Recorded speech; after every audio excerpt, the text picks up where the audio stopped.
Okay, one of the questions that people are asking is, does SADC have power over the elections in Zimbabwe? And does it have the power to reverse them or to stop them? And the answer is yes and no.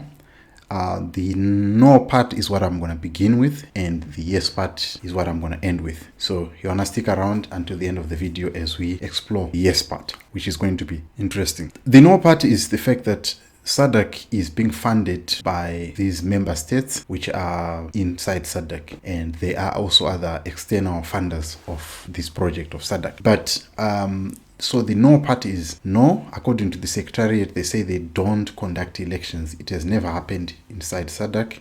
I stand to be corrected, but it has not yet happened before. And I don't think it will start with Zimbabwe that we will see elections being monitored by SADC. And I don't see the resources being pulled out towards that because it's a costly exercise. Imagine having to have an electoral body. That means that you have to have 12,500 personnel plus. These are the number of polling stations that we had in these past elections, which is 12,500. And from 12,500, those people are not going, they need to be paid.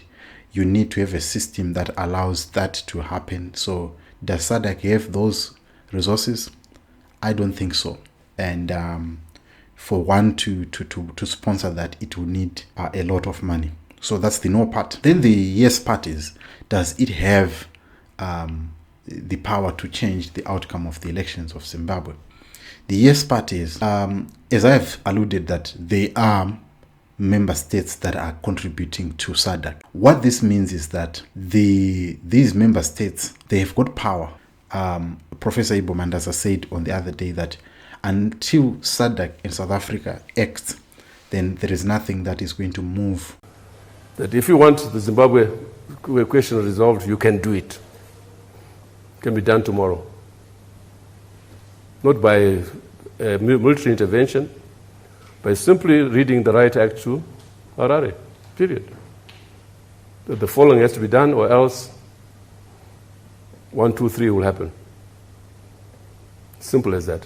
This means is that South Africa is the biggest contributor to the SADC. They've got the power because South Africa is the biggest GDP in terms of money in the region. And so they contribute more to SADC, which means that they have the power, just like what you see with the US. It has got the power to sway the UN's decisions because that's where the United Nations is housed in the United States. And a lot of decisions that the UN has taken over the years are much of them in the interest of the US. I'm yet to hear when the US has been sanctioned by the UN. So you see that South Africa has got that power to change if they can put measures of to say, okay, because Zimbabwe's biggest trading partner is South Africa, and South Africa can survive outside Zimbabwe, but Zimbabwe cannot survive outside South Africa, which is a big one. So which one needs the other one the most? It's Zimbabwe, definitely. And it depends on South Africa, on electricity, and a lot of things that it depends on South Africa. So that being said, it means that Zimbabwe cannot survive without South Africa. So if South Africa pulls the plug, that means Zimbabwe will be forced to adhere to those conditions. So this is what South Africa can do. If South Africa can push SADC to say, we want a settlement, or we want to put these parties in Zimbabwe on the table for them to negotiate, then you can I can bet you your last dollar that this will happen, and we can see a settlement coming to Zimbabwe. But there need to be a catalyst that can do that. What I implore to the opposition to say, if you really want to have something, these are the people that you can approach, which is SADC. Approach South Africa, because this is the biggest player in the SADC region.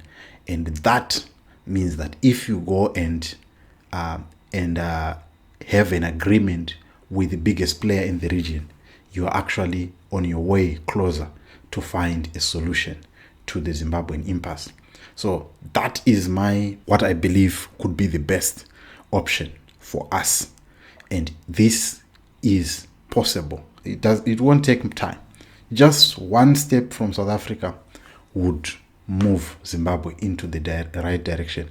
And South Africa have been benefiting immensely from Zimbabwe. They've been milking a lot of stuff from Zimbabwe. One, in terms of personnel, there's a lot of doctors that have left Zimbabwe for South Africa. There's a lot of engineers, technocrats that have left Zimbabwe to South Africa. And you also have the retail industry in South Africa, which is benefiting immensely because it has to export most of its stuff, whether it's talking of fridges, whether I talk of food, whether I talk of household goods. Most of them that are coming from South Africa, they are benefiting the white monopoly capital, which is the captains of the industry in South Africa. So they also play a part. If, like, one good example that is actually evident is how South Africa now have launched a Fly Sapphire that is going to Zimbabwe. That tells you that there is good business. So it means that unless those players are put under pressure, there is no way that they are going to act, or there's no way that we're going to get a solution in Zimbabwe. So if you want to put Harare under pressure, you need to go and put pressure into South Africa, and then South Africa can act. Harare would definitely respond to South Africa. Anyway, that's all that I have in terms of what SADC has said, because they would want also to preserve democracy. And if CCC can take that caveat and press it upon SADC, definitely something will give and we can see a solution in the country. Thank you so much, folks, for watching. I'll see you on the next video.